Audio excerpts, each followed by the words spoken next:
আসসালামু আলাইকুম রহমতুল্লাহি ওবরকাতুহু। সম্মানিত দর্শক, ডক্টর বদিউল আলম মজুমদার, তিনি সম্পাদক সুজন,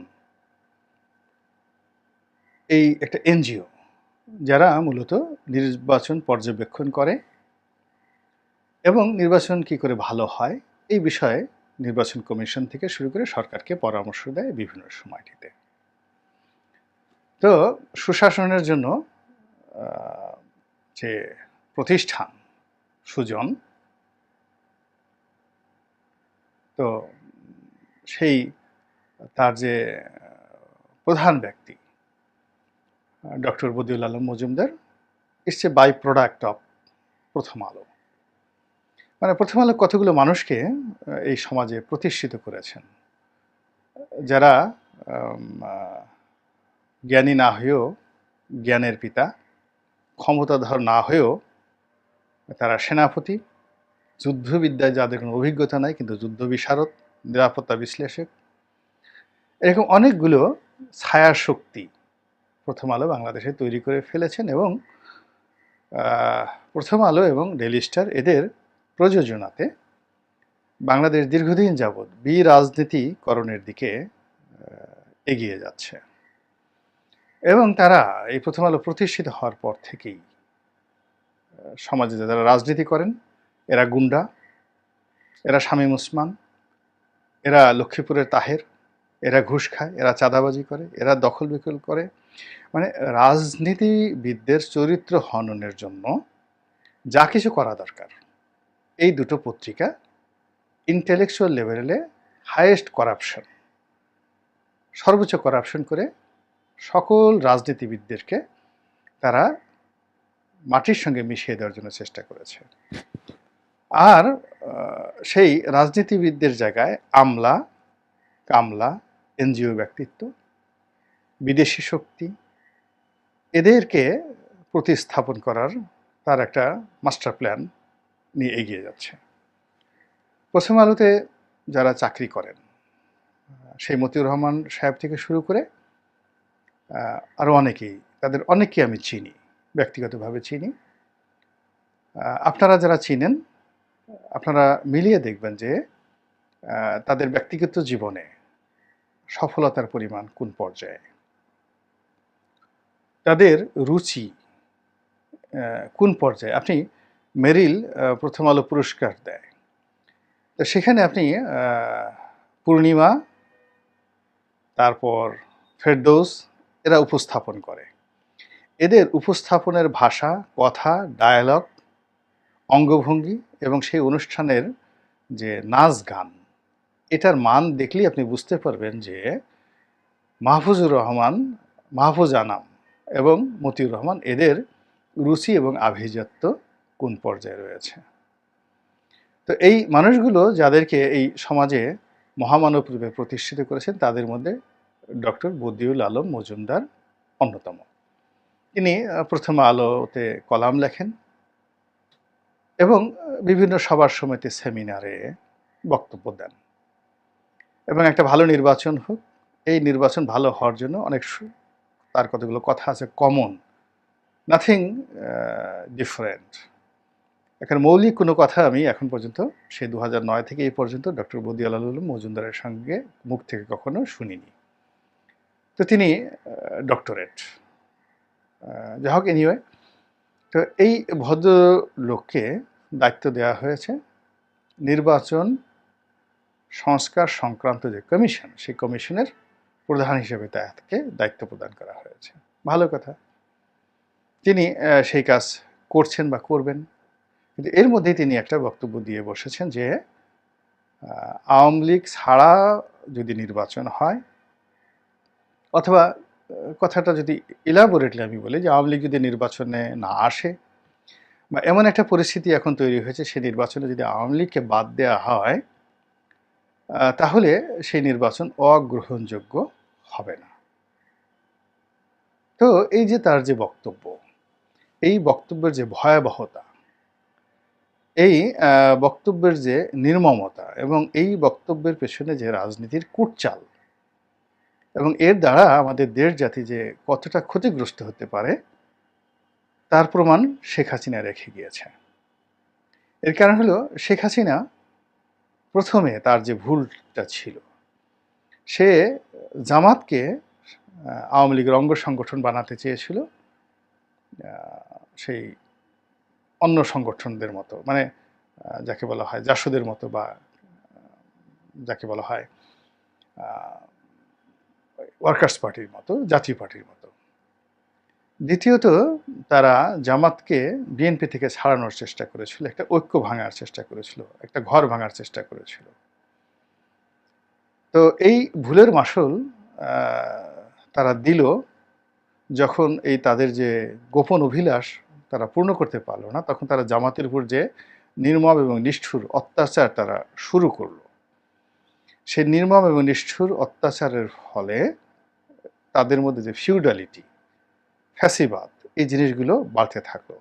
এবং মন্দ কাজ এমন একটা জিনিস, আপনি মন্দ কাজ করলে শুধু করতে ইচ্ছা করবে এবং আপনার লাজ লজ্জা থাকবে না। এবং এই মন্দ কাজ তারা শুরু করলো জামাতকে দিয়ে, এবং তারা এই জামাতের উপর জুলুম নির্যাতনের যে অভিজ্ঞতা, সফলতা, এটা বিএনপির উপর প্রয়োগ করা শুরু করলো। এবং ধীরে ধীরে ধীরে ধীরে 2014 সনের, 18 সনের, 24 সনের নির্বাচন করে 41 সন পর্যন্ত যাওয়ার একটা মাস্টার প্ল্যান নিয়ে তারা একেবারে নিরুদ্যোগ হয়ে বসে রইল। তো সেই দিক থেকে ধরেন আপনি এই যে আওয়ামী লীগের যে ভুল, সেই ভুলটি যদি এই সময়টিতে আবার এই নির্বাচন যারা সংস্কার করবেন, তারা যদি দ্বিতীয়বার সেই ভুলটি করেন, তাহলে সংস্কার না হয়ে পুরো আন্দোলনটা বুমেরাং হয়ে যাবে, ব্যর্থ হয়ে যাবে। এখানে মূল ব্যাপার হলো বিএনপি বলেন, জামাত বলেন, বা যে কোনো রাজনৈতিক দল বলেন, একটা সংগঠন গড়ে উঠলে সেই সংগঠন সব মানুষ মন্দ না। আপনি মন্দ মানুষগুলোর বিচার করেন, কিন্তু কোনো অবস্থাতে একটা সংগঠনকে আপনি নিষিদ্ধ করতে পারেন না, এটা উচিত হয় না। বিএনপি বা জামাত তারা কেউ কিন্তু আওয়ামী লীগের যে নিষিদ্ধ হোক, আওয়ামী লীগের পতন হোক, এটা কোনো রাজনৈতিক দল চাচ্ছে না। বদিউল আলম মজুমদাররা কেন চাচ্ছেন? এর কারণ হলো যে কোনো কারণে এই যে প্রথম আলো গ্রুপ যারা ডিপলিটাইজেশন করতে চাচ্ছেন, তো তারা এই বিরাজনীতিকরণের যে ধারা, এটা আওয়ামী লীগ দিয়ে শুরু করবে, এরপর অন্যান্য ছোট ছোট দলের দিকে আসবে, এরপর বিএনপির দিকে আসবে, এরপর জামাতের দিকে আসবে, এবং ফাইনালি একটা কর্তৃত্ববাদী লং টার্ম কিম জং এর মতো উত্তর কোরিয়ার একটা শাসন ব্যবস্থা চালু হবে। হামিদ কারজাইরা আসবে নিত্য নতুন, আর বদিউল আলম মজুমদাররা পোলাও কোরমা মাখন খাবেন, কমিশনের প্রধান হবেন, মন্ত্রী এমপি হবেন। তো এই যে একটা কথা তিনি বললেন, তার আগে আমি ডক্টর বদিউল আলম মজুমদার সম্পর্কে আর একটা কথা বলে নিই। 2009 সনে যখন আওয়ামী লীগ প্রথম ক্ষমতায় এলো, তখন এই বদিউল আলম সাহেবদের কয়েকজন লোক, তারা এই স্থানীয় সরকার এবং উপজেলা পদ্ধতি চালু করা এবং স্থানীয় সরকারকে শক্তিশালীকরণের ব্যাপারে সারা দেশে তারা একটা প্রোপাগান্ডা চালু করলো। ঠিক ওই সময়টাতে তার সঙ্গে আমার একটা টক শো হয়েছিল তৃতীয় মাত্রাতে। তো সেখানে আমি তাকে জিজ্ঞাসা করলাম যে আপনি স্থানীয় সরকার সম্পর্কে কি জানেন? আপনারা ইচ্ছা করলে সেটা দেখে নিতে পারেন, বদিউল আলম মজুমদার, গোলাম মোল্লা রানী, তৃতীয় মাত্রা, এই কথা বললেই আপনারা ইউটিউবে দেখবেন। আমি বললাম যে আপনি কোথায় লেখাপড়া করেছেন, লোকাল গভর্নমেন্ট সম্পর্কে আপনার কী অভিজ্ঞতা আছে, আপনি কি লোকাল গভর্নমেন্টের টায়ার সম্পর্কে জানেন? What is the tyre of local government, how it function in Bangladesh? আমেরিকাতে এটা কীভাবে ফাংশন করে, বাংলাদেশে এভাবে কীভাবে ফাংশন করে, এবং লোকাল গভর্নমেন্টের সফলতা কিসের উপর নির্ভর করে আপনি বলেন তো? বিশ্বাস করেন, একটা প্রশ্নের কিন্তু উনি সেদিন উত্তর দিতে পারেননি। এবং অনুষ্ঠান শেষে তিনি বললেন যে আপনি তো জনপ্রিয়তা পাওয়ার জন্য আমাকে শেষ করে দিলেন, you have killed me and finished me. এরপরে উনি আর আমার সঙ্গে টক শোতে অনেকদিন আসেনি, আমাদের কথাবার্তা অনেকদিন বন্ধ ছিল। পরে 2013 সনের দিকে আবার আমাদের মধ্যে একটা স্বাভাবিক সম্পর্ক হয়। এখন দেখেন, সেই যে একটা উপজেলা পদ্ধতি চালু করেছে, আমি এখন পর্যন্ত দৃঢ়তার সাথে বলতে পারি যে এই উপজেলা পদ্ধতি যে রিভাইভ করেছে আওয়ামী লীগ তাদের কথা মতো, এতে রাষ্ট্রের 2 পয়সার উপকার হয়নি। বরং এই যে কয়টি নির্বাচন হয়েছে, এদের বেতন ভাতা এবং গাড়ি দেওয়ার জন্য রাষ্ট্রের পক্ষ থেকে যে ক্ষয়ক্ষতি হয়েছে, এটার মানে যাকে বলা হয় দায় দায়িত্ব এই বদিউল আলমদেরকে নিতে হবে। তারা যদি প্রমাণ করতে পারে আমি সারা জাতির কাছে মাপ চাইব যে এই উপজেলা পরিষদ তাদের কথা মতো চালু হয়েছে। এই পরিষদ মেনটেন করতে গিয়ে চেয়ারম্যান, ভাইস চেয়ারম্যান, মহিলা ভাইস চেয়ারম্যান, এদের বেতন ভাতা বাবদ এত টাকা খরচ গিয়েছে এবং এই খরচের বিপরীতে দেশের, রাষ্ট্রের, সমাজের এই উপকার হয়েছে। যদি 1% উপকার হয়েছে দেখাতে পারেন, ওনারা দেখাতে পারেন, আমি সবার কাছে হাত জোড় করে ক্ষমা প্রার্থনা করব। কিন্তু সেটা না করে কি হলো, এলাকাতে একটা নতুন শ্রেণীর তৈরি হয়েছে, রাজনীতির একটা বিভেদ এবং বিসংবাদ তৈরি হয়েছে। এবং ডিসেন্ট্রালাইজেশন না হওয়া পর্যন্ত এবং প্রতিটি স্থানীয় সরকারকে আপনি যদি করতে চান সেটা আমেরিকার মতো হতে হবে, ভারতের মতো হতে হবে। কিন্তু সেটি না করে আমাদের এখন বর্তমান যে বিধি ব্যবস্থা, মন্ত্রণালয়ের অধীন, ডিসির অধীন, উপজেলা পরিষদের অধীন যেভাবে এই যে উপজেলা পরিষদ করা হয়েছে, এটি মানে কিয়ামত পর্যন্ত লাভজনক হবে না দেশের জন্য। এটা এক। 2 নম্বর হলো আমাদের যে সেন্ট্রাল গভর্নমেন্ট ব্যবস্থা, কেন্দ্রীয় সরকার ব্যবস্থা, কারণ টাকা দিবে কেন্দ্রীয় গভর্নমেন্ট আর মাতব্বর করবেন উপজেলা চেয়ারম্যান, এটা হয় না কখনই এটা হয় না। তো এই জিনিসগুলো ওনারা গবেষণা না করে, না বুঝে এই পুরো দেশ জাতির উপর এটা চাপিয়ে দিয়েছেন। একইভাবে এই যে নির্বাচন নিয়ে উনি কি সংস্কার করবেন?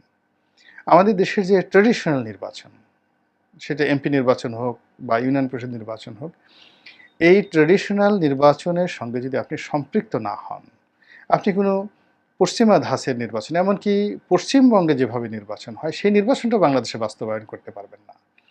বাংলাদেশের নির্বাচন কিভাবে হবে, এটি কেবলই মাত্র 5 বার 6 বার এমপি হয়েছেন, 7 বার 8 বার চেয়ারম্যান হয়েছেন, উপজেলা চেয়ারম্যান হয়েছেন, যারা ইলেকশন করেছেন, এইরকম লোক যারা শিক্ষা দীক্ষা আছে, দেশ বিদেশে ঘোরাফেরা করেছেন, কেবলমাত্র তারাই বুঝতে পারবেন, বলতে পারবেন যে সংস্কারটা এইভাবে করলে it will be accepted by the people and it could be implemented by the authority.